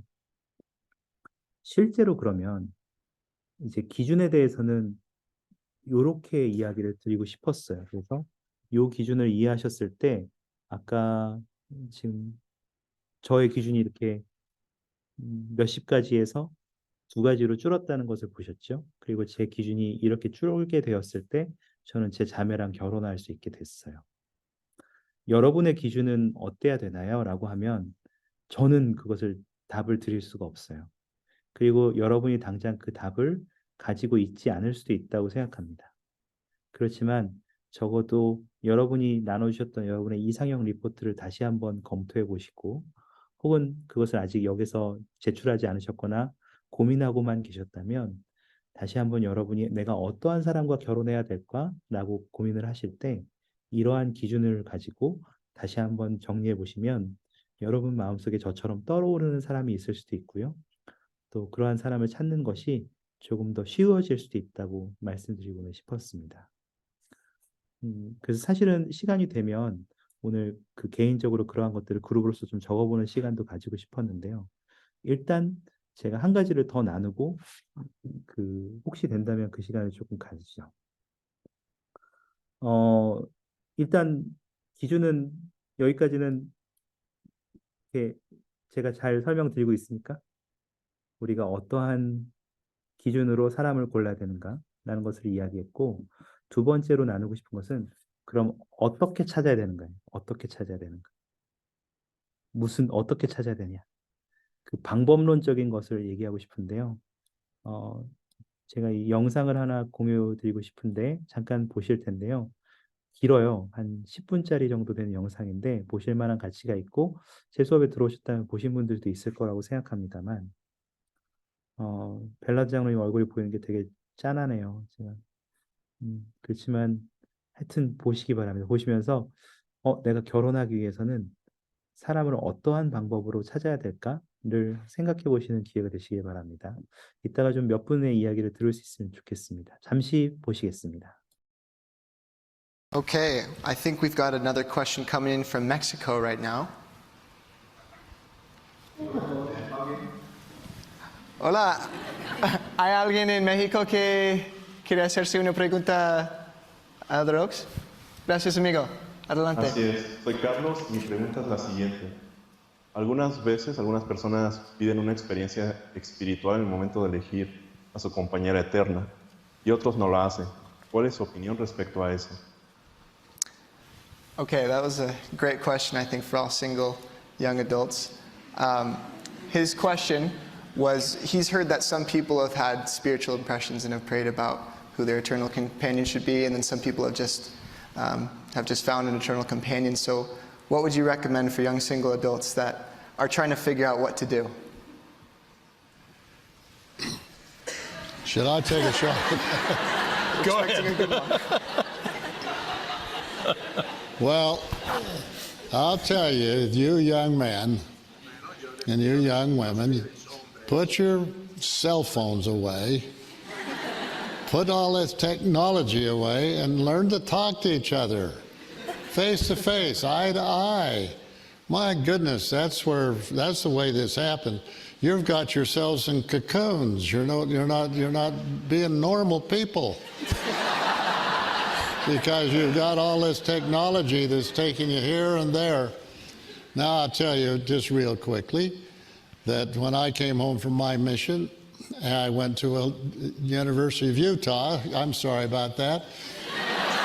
University of Utah Hello Day dance. And one of my friends says, I've got a young lady that I'd like to have you meet. And if they've got a picture of her, I'll just have you put it up there. I don't know whether I sent that to you or not. But anyway, well, I danced from here to about 20 feet, and that's when they used to tag you out, you know. Some guy tagged me out, but I looked at her eyes just one time. And I said, this is a special young lady. I got to get to know her. She was very popular. I have to tell you that I ended up being the only true and living returned missionary that had all of the answers. I found out all of the questions and I answered it, but it took me 10 months to convince her that she ought to marry me. Now we have 7 children and 43 grandchildren and 86 great-grandchildren. And if you don't start looking each other's in the eyes, you're going to miss that when you're my age. When you're 89, like I am, what are you going to have? Who's going to take care of you? You got to have daughters to take care of you when you get old. So I'm just trying to be very direct with you. Get to know each other. Put away we walk into buildings and you're sitting in the whole bunch of you together and you're all looking at a cell phone. I hope that Elder Oaks and my voice haunts you now. That you'll put those things away and look up and say, "Hi, I'm Russ Ballard. What's your name?" And you start a conversation. That'll help solve this brother's problem down in Mexico. Yes, it will. And in terms of haunting you, I say, boo. I want to ask you a question, Elder Ballard. Where do you think your selection of that wonderful Barbara would have been if in the next 10 months you just went to places where all those returned missionaries hung out with a whole bunch of girls, kind of a general hangout get-together? Well, probably the boy that she was waiting for on his mission would have come home and she'd have married him. Now if I'd let that happen, but I wasn't going to let it happen. That's a powerful argument against hanging out. That is. That's a powerful argument against pairing off and starting to experiment with verbal relations with the opposite sex. How to talk to one another, not text one another. I heard the other day that an LDS couple in a city that I won't name had become engaged by texting one another in the same city, and they had never met personally. Well, this is probably an overkill here, but I had a secretary and she was not married, and I said, "Are you dating?" And she said, "Well, I got an invitation on a date by somebody. He sent me a text." And I said, "Give me his name. I want to call him." And she knew right where I was going. I would have rung his bell big time. But ultimately along came the right one, and she's married and has 2 little kids now.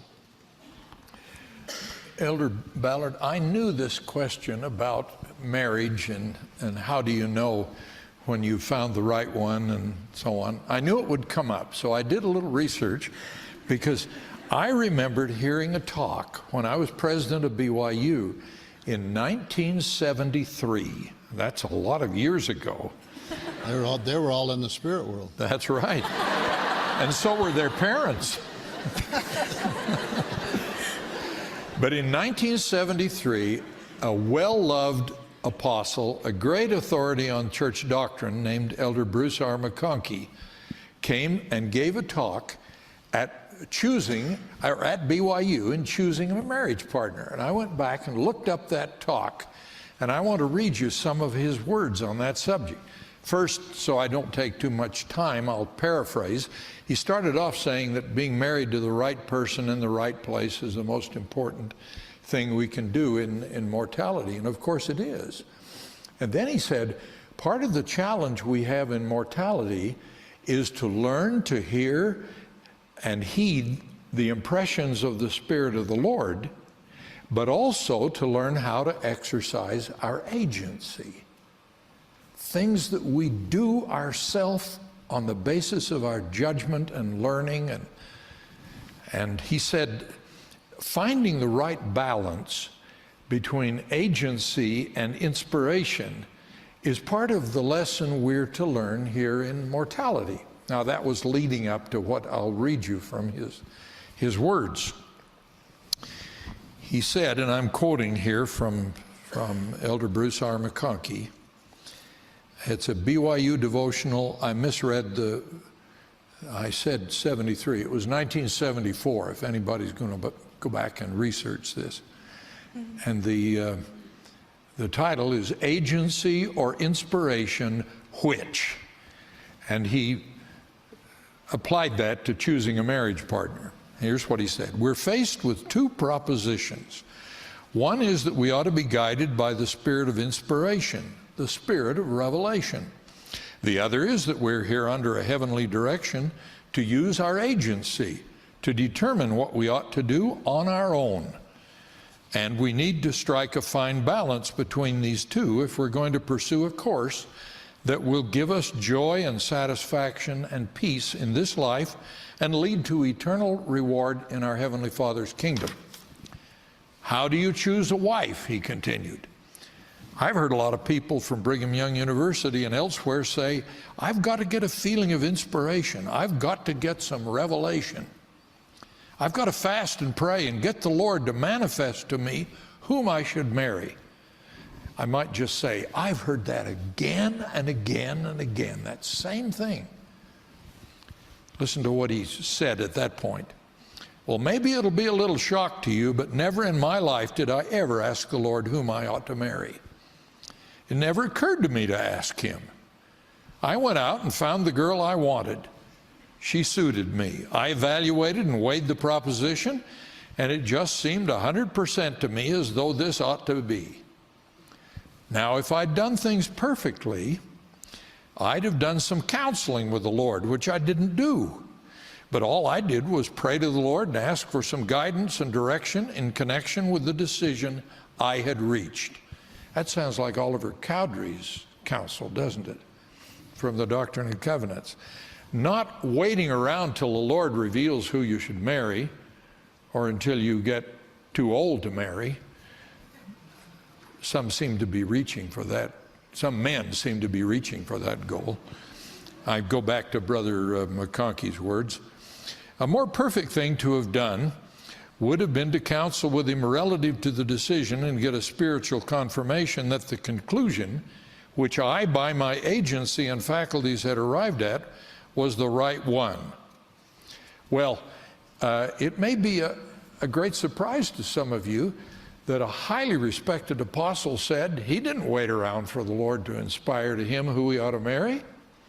He just went out and used his power of agency and his judgment and his wisdom and experience and his lifetime observations and listened to the feeling in his heart.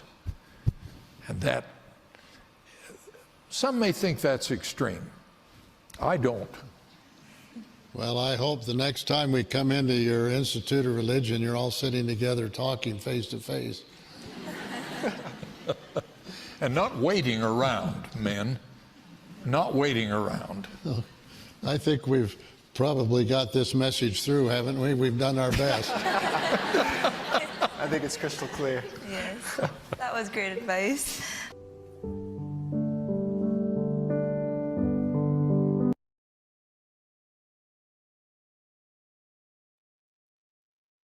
네.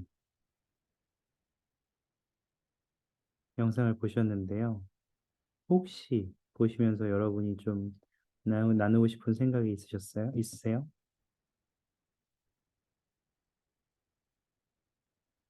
좀 와닿았던 부분?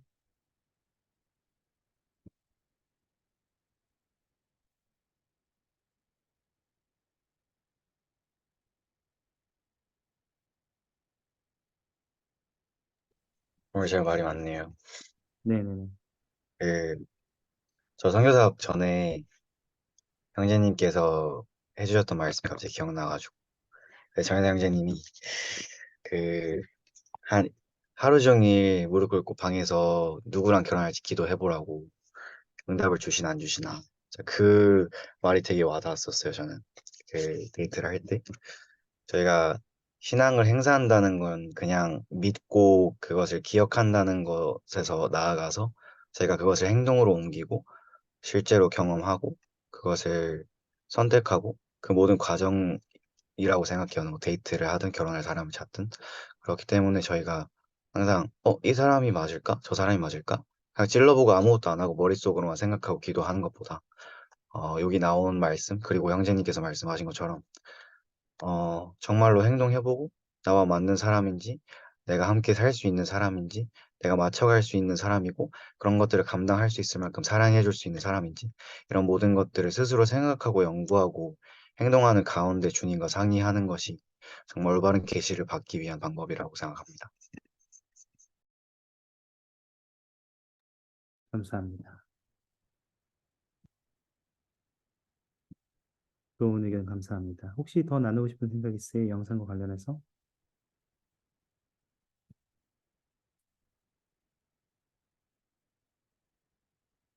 제가 너무 어렵게 말하고 있는 건 아니죠? 괜찮아요?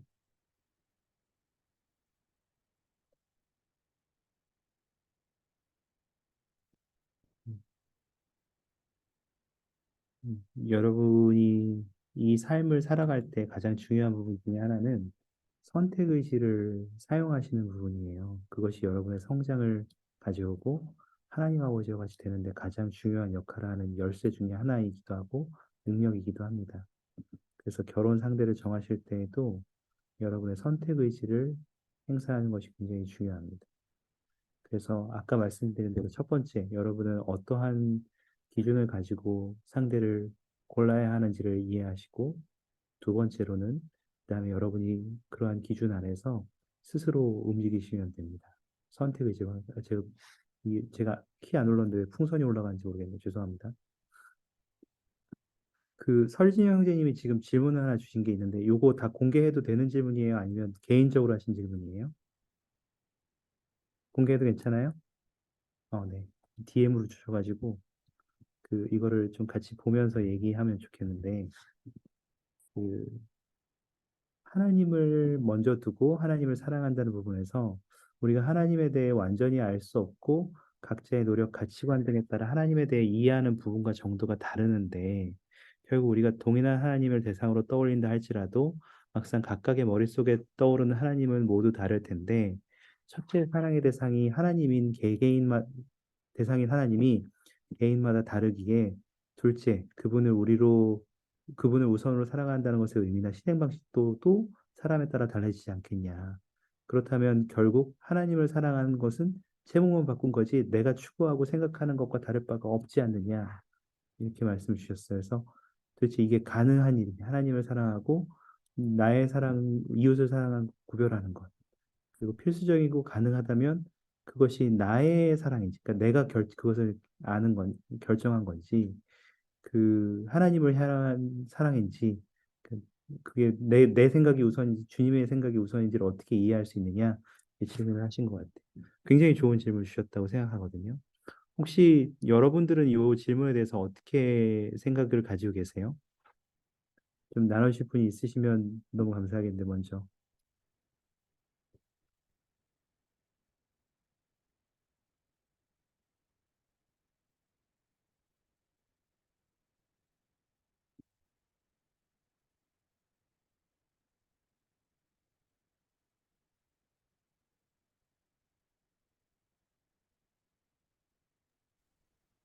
음, 네. 네, 이게 딱 부합하는 답변인지는 모르겠지만 그냥 제가 이거를 쭉 듣고 다시 읽으면서 든 생각이 그냥 두 가지 이론이라는 게 떠올랐어요. 사실 우리가 똑같은 걸 똑같은 걸 보더라도 정말 내가 보는 것처럼 다른 사람이 본다는 보장은 없다라는 그런 철학이 있듯이 분명히 내가 생각하는 하나님, 그분이 생각하는 하나님 분명히 많은 것이 다르다는 걸 저는 알고 동의하는데 근데 좀 그러면 든 생각이 사실 우리가 신앙생활을 한다는 것 자체가 저는 그 하나님을 알고 찾아가는 과정이 포함되어 있다고 생각을 하거든요. 그렇기 때문에 분명히 다를 거예요. 그러니까 저랑 제가 누나랑 둘이 살았던 적이 있어서 누나랑 이야기해 봤을 때도 하나님에 대한 이해하는 관점이 분명히 다른데 그냥 그게 고정되어 있는 게 아니고 우리가 어떤 사상을 공부하는 것이 아니라 정말 살아계신 하나님에 대해서 공부하고 그분을 닮으려고 노력하고 그러기 위해서 그분의 증인인 그런 선지자분이나 사도분들이나 여러 지도자분들의 말씀을 듣고 공부하고 또 기도하고 그분과 소통하기 때문에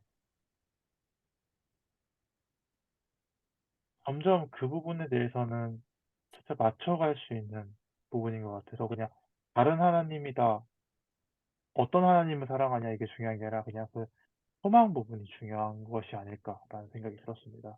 그래서 서로 이해하고 있는 하나님이 다르다 하더라도 같이 내가 그 하나님에 대해서 알고 하나님을 닮고 싶고 이 복음에 대해서 따름으로써 하고 싶다라는 소망이 있을 때 처음은 인지가 다르겠지만 어쨌든 그 삼각형 이야기가 많이 있잖아요. 하나님에게 나아갈 때 서로에게 가까워진다는 것처럼 그 말에서 서로에게 가까워진다라는 부분에 초점을 맞춰주시는데 사실 하나님에게 가까워진다라는 부분에서도 분명히 어, 다른 하나님이었어도 비슷한 하나님에 대한 이해가 같아진다로 또 저는 이해가 되는 것 같아요. 그렇기 때문에 하나님에 대한 사랑, 이것을 소망으로 바꿔보는 것 또한 어떨까? 우리는 완전한 하나님에 대한 이해가 있는 것도 아니고 그 이해 또한 점점 발전하고 변하기 때문에 라는 생각이 들었습니다. 감사합니다. 아주 좋은 의견이라고 생각합니다. 저도 동의하는 부분들이 많이 있습니다. 혹시 또 있으세요?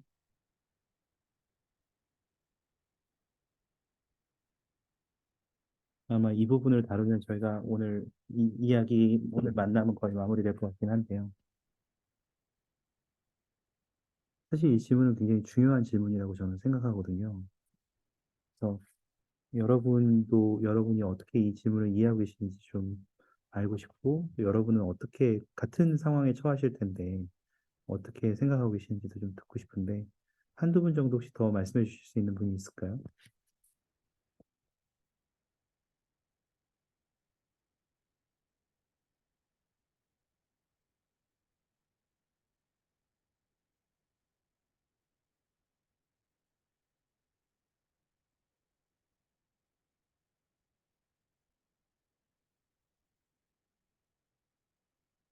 깊이 고민하신다는 거는 좋은 질문이라는 얘기죠.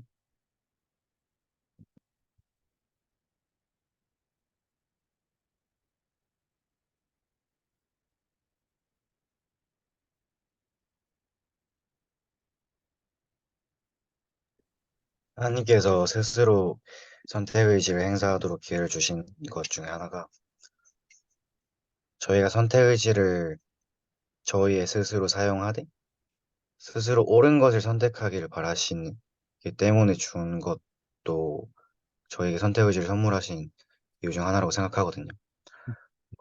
저를 포함해서 여기 계신 거의 대부분의 분들이 정말 이 사람이다. 그래서 결혼을 해야겠다라는 확신이 있어서 결혼하신 경험이 있으신 분은 없다고 생각해요. 하지만 제 경험을 생각했을 때 저는 정말 좋아하는 사람이 있었고 그래서 정말 잘 연애하고 있었는데 근데 제가 저는 군대에서 선교 사업을 준비하고 있었고 제 여자친구는 이제 부름장을 받아서 이제 선교 사업을 가기 직전이었어요. 그런데 어느 순간 그 친구한테도 저한테도 신앙적으로 전혀 문제가 없었고 표준을 지키는데도 아무 문제가 없었고 정말 정말 신앙 안에서 좋은 연애를 하고 있다고 생각했는데 그냥 어느 순간 갑자기 이 자매와 연락을 멈춰야겠다는 생각이 들었어요. 그래서 그 시기에 정말 똑같은 기도만 한 20번씩 드렸던 것 같아요. 왜 이런 느낌이 들까? 이 느낌이 내 생각인가? 그냥 잡생각일까? 정말 기도의 응답인가? 그냥 결국엔 그래서 헤어지게 되었는데 그걸 제가 정말 나중에 한 2년, 3년 뒤에 알게 되었어요. 그 이유를. 근데 음, 지금 생각해보면 저희가 지금은 잘 모르지만 저희가 정말로 사랑하는 사람이 생기거나 아니면 이해가 안 되는 상황에서 정말 모든 것에 하나님과 의논하고 하나님께 조언을 구하고 그것을 가장 우선순위 두기를 소망할 때 그때서야 그걸 알 수 있을 것 같아요. 하나님의 것을 가장 우선순위에 두는 것, 그리고 나의 것을 가장 우선순위에 두는 것. 내가 사랑하는 사람, 내가 하는 사랑과 하나님께서 원하시는 사랑이 다를 수 있다는 것이 만약에 그때 대조된다면 그때 선택할 수 있는 기회가 있을 거고 그때서야 하나님을 먼저 우선순위에 두는 게 무엇인지 조금 더 이해할 수 있을 것 같아요. 제가 이거를 답을 다 드리지는 않을 것 같은데, 일단 제가 드릴 수 있는 답 중에 하나는 요거예요. 지금 말씀드린 거는 이제 2016년 10월 연차대회에서 베드라 장로님이 말씀하신 너희가 나를 알았더라면이라는 제목으로 말씀하신 내용인데요. 내가 하나님에 대해서 안다는 것이 무엇인가? 일단 저는 아는 것이 무엇인가에 대해서 이야기를 하고 싶었거든요. 우리가 하나님을 알 수 있느냐? 그러면 일단은 알 수 있다고 저는 말씀드리고 싶어요. 그리고 그것이 그 각자의 이해하는 정도가 다를 수 있죠.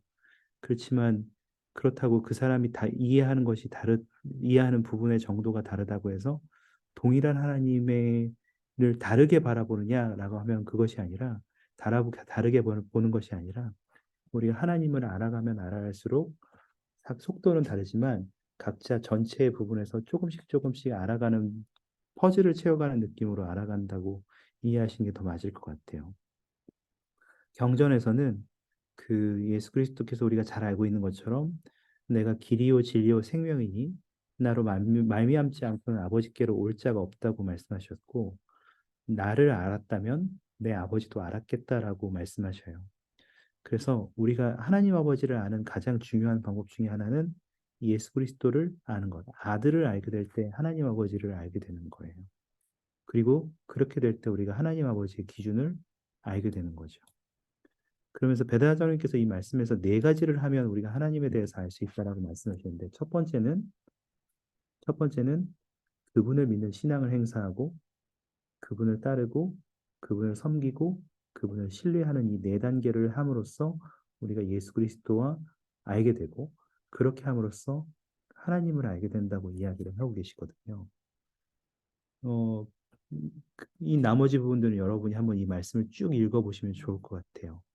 실제로 혼인잔치에 초대받은 10처녀가 5처녀는 기름을 준비해 와서 혼인잔치에 들어갔고 5처녀는 들어가지 못했잖아요. 여기에서 그들이 뒤늦게 기름을 사서 그 혼인잔치에 들어가려고 했을 때 저는 이거 왜 조금만 늦었을 뿐인데 못 들어가게 하는지 의아했어요. 근데 거기에는 주님께서 신랑이 말하기를 내가 너희를 도무지 알지 못하노라 이렇게 대답했다는 것이 다른 영감역에서는 내가 너희를 알지 못하노라가 아니라 너희가 나를 알지 못하노라라고 바뀌어서 뜻이 더 명확해졌다는 것을 이해하시면서 여기 말씀에 다 나오는 내용이거든요. 그래서 여러분이 한번 읽어보시면 좋을 것 같습니다. 그래서 직접적으로 답변을 드리자면 정확한 내용들은 여러분이 이 말씀을 통해서 알아보시는 것으로 시작하실 수 있는데 네, 우리가 이해하는 부분과 정도가 다를 수 있지만 동일한 하나님을 떠올리는 수 있고 우리가 점차 주님에 대해서 알아가면서 우리가 행할 수 있는 우리가 적용할 수 있는 따를 수 있는 하나님을 사랑하는 부분은 점차 더 커지는 겁니다. 그리고 그렇게 하는 것이 필멸의 위대한 목적 중에 하나입니다. 단순히 아버지의 독생자에 대해서 배우는 게 아니라 하나님을 알기 위해 노력하는 것이 이 필멸의 삶의 위대한 목적 중에 하나라는 것을 이해하는 것이 중요해요. 그리고 그렇게 하기 위해서 신앙을 행사하고 주님을 따르고 섬기고 신뢰하는 단계의 경험들을 하게 되는 거예요.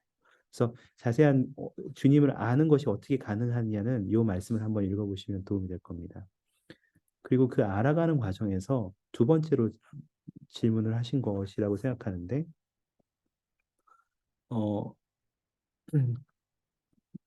결국 그런 단계를 밟아가고 우리의 삶을 살아가는 과정 속에서 우리는 점점 더 주님과 같이 되는 경험이 바로 점점 더 주님을 알아가는 것과 동일선상에 있다는 것을 이해하게 되는 거예요. 그리고 그렇게 될 때 내가 추구하는 것이 아니라 하나님의 것을 추구하는 것을 내가 원하는 형태로 바뀌게 돼요. 근데 이제 여전히 의문은 남죠. 하나님의 것을 추구하는 것인지 내가 내 생각대로 하는 것인지 이게 어떻게 구별을 할 수 있느냐. 내가 아무리 주님을 알고 해봤고 그렇게 경험을 했다고 한들 내가 어떻게 그것을 이게 맞다 아니다로 주님의 것인지 내 생각인지 어떻게 구별할 수 있느냐라고 할 때는 제가 영상을 하나 마지막으로 보여드리면 도움이 될 것 같은데 깁니다. 8분짜리인데 혹시 이거 보고 마무리할 수 있는 저에게 관용을 베푸실 수 있습니까?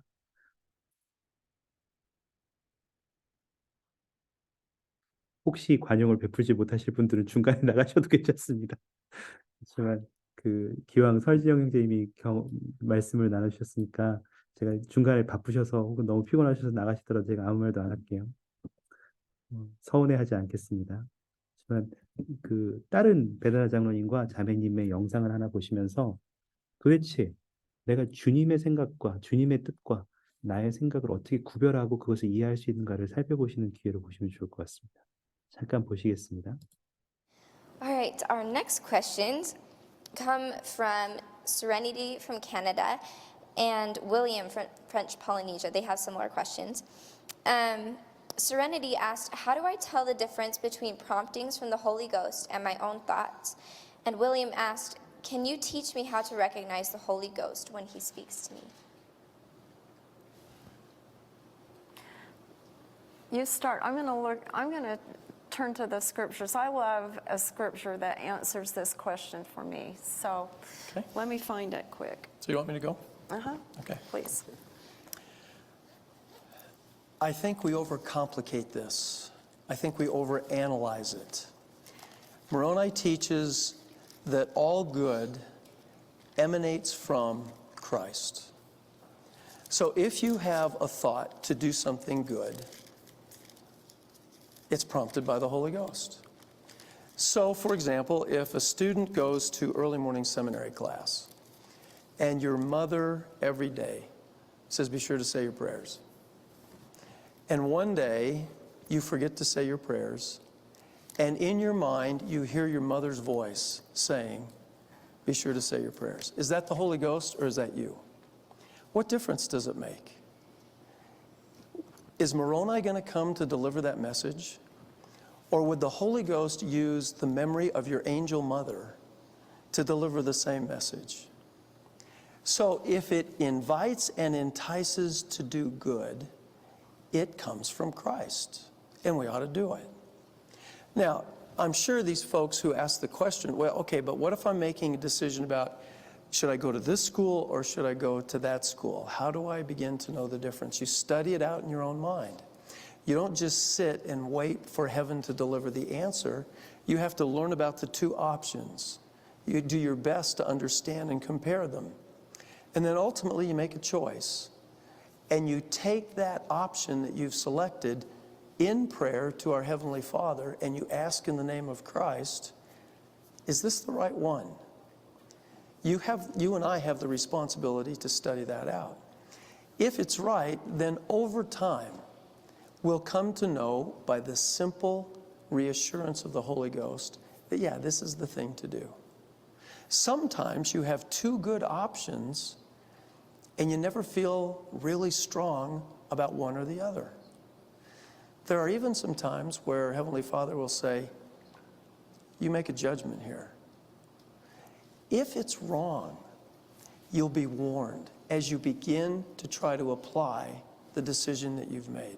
No member of this church who's trying to be a good boy or a good girl will fail to be warned by the Holy Ghost if they're heading in a direction that is not right. But you won't always know that necessarily before you begin pressing forward. So we have to study it out, we have to act, and most answers from the Holy Ghost come a little bit at a time, not all at once. They come in small packages, not great big bundles. So we can pray one time and think, well, I didn't get an answer. Well, you probably got a part of the answer, but you have to keep pressing forward to get the other parts of the answer that help you know which path you need to pursue. Thank you. This is a way that I like to think about this. When we're baptized and we come under covenant, we make promises that we're willing to take upon ourselves the name of Christ, that we'll always remember him and that we'll keep his commandments. And then a glorious promise is given back to us, that we will always have his Spirit to be with us. Now that Spirit can stay with us if we're obedient and if we're doing the things that we should. And when we are doing those things, then I think that we don't always feel a really big dramatic thing going on when we're trying to make a decision. I think that we can just trust that if we're living the way we should, that the Lord's there guiding us and blessing us along the way, like Elder Bednar said. And I love the scripture. It's in Moroni chapter 7, and it says, "Behold, that which is of God inviteth and enticeth to do good continually. Wherefore, everything which inviteth and enticeth to do good and to love God and to serve Him is inspired of God." I think that answers my question most of the time about, is this the Holy Ghost telling me what to do, or is it my own feelings telling me what to do? If we're being enticed to do good and to love God, then that's definitely from the Holy Ghost. I need to add one more scriptural episode. Sometimes I think in the church we believe that I have to receive a revelation, I have to know it's a revelation, and I'm not going to do anything until that happens. Faith in the Lord Jesus Christ is a principle of action and of power. We act in accordance with the teachings of Christ, then His power follows. So sometimes what we do is pray for the power so we can act, when the Lord's pattern is to act and do what He said, and then the power comes. Nephi has to go to Jerusalem 3 times to obtain the plates of brass. Did he make a mistake the first time? They drew lots, he goes, they didn't get him. Was he just, that's him? Was that the Holy Ghost? That was an invaluable lesson that they had to learn. They go the second time, let's use our worldly goods, our gold and silver. That didn't work out too well. Third time they go. This is how Nephi describes it. And I went not knowing beforehand the things which I should do. He knew what to do, go to Jerusalem, get the plates. Had he received specific revelation about how to do it? No. When did he get the revelation? When he was going to Jerusalem to get the plates, even though he didn't know how. Now, again, I don't mean to sound funny here, but I think there's a reason why that's at the very beginning of the Book of Mormon. You read the first part of the Book of Mormon and you get to the Isaiah chapters, and sometimes people will stop. And then they go back and they start again and again and again. And we read that episode a bazillion times in our lives, because I think the Lord wants us to understand many times the revelation doesn't come until we're pressing forward and going. It's not when you're just sitting and waiting for it to come. And I went not knowing beforehand the things that I should do. So sometimes the Lord expects us to trust Him and press forward to do exactly what Sister Bednar just said. He'll guide our steps, inspire what we say and do, and in the moment, we won't even know it. Thank you. And I think we're blessed a whole lot more than we know with guidance from the Spirit.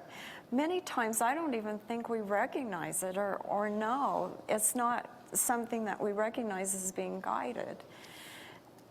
I think when we have the opportunity someday to look back on our life, we'll say, wow, heaven was in charge and really was blessing me and helping me to do so much that I didn't even know at the time. It's very true. Thank you.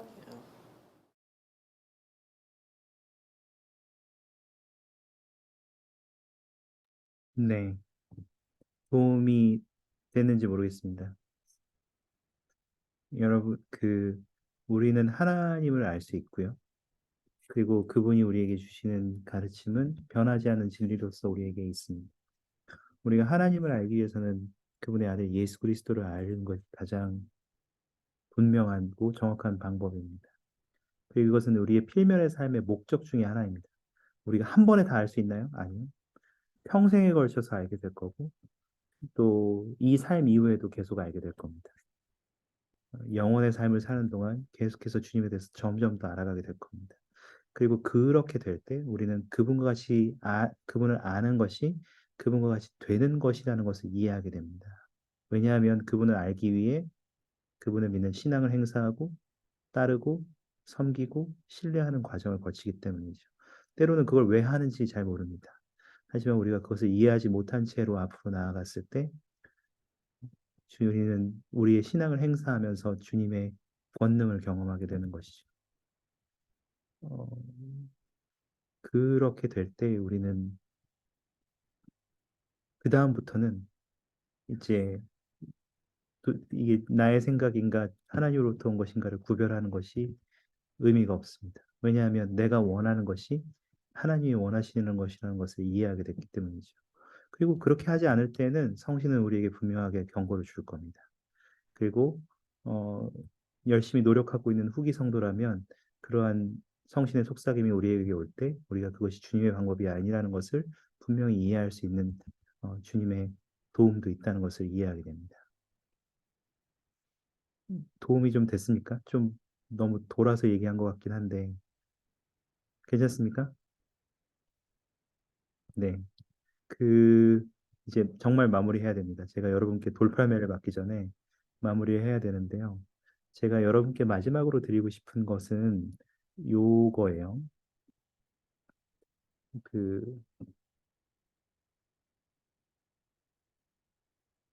네. 제가 여러분이 읽어보실 이걸 이제 여러분이 한번 스스로 해보셔요.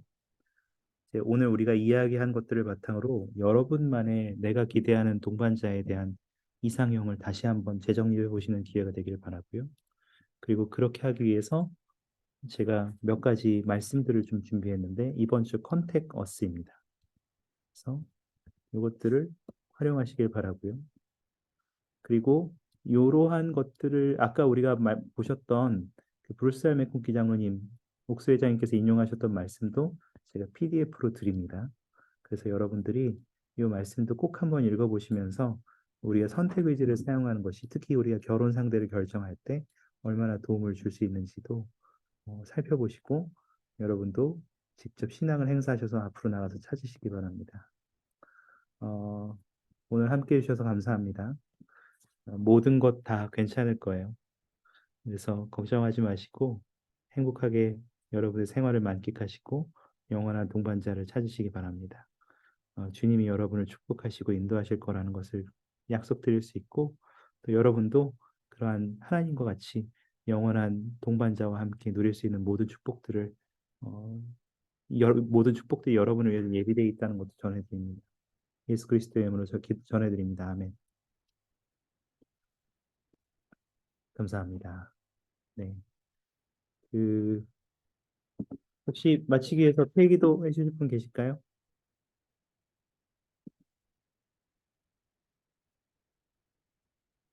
구경 선생님 기도하겠다고 고개 흔든 거예요? 네, 맞아요. 감사합니다. 사랑이 많으신 하늘에 계신 하나님 아버지, 오늘 하루 주시면 감사드리고, 오늘 이 저녁에 저희가 이 훌륭한 기술을 통해서 다 함께 모여서 종교교육원 수업을 들을 수 있어서 감사드립니다. 이 수업을 준비해 주신 정상 교수님을 축복하여 주셨고, 저희가 오늘 배운 저희 미래의 배우자의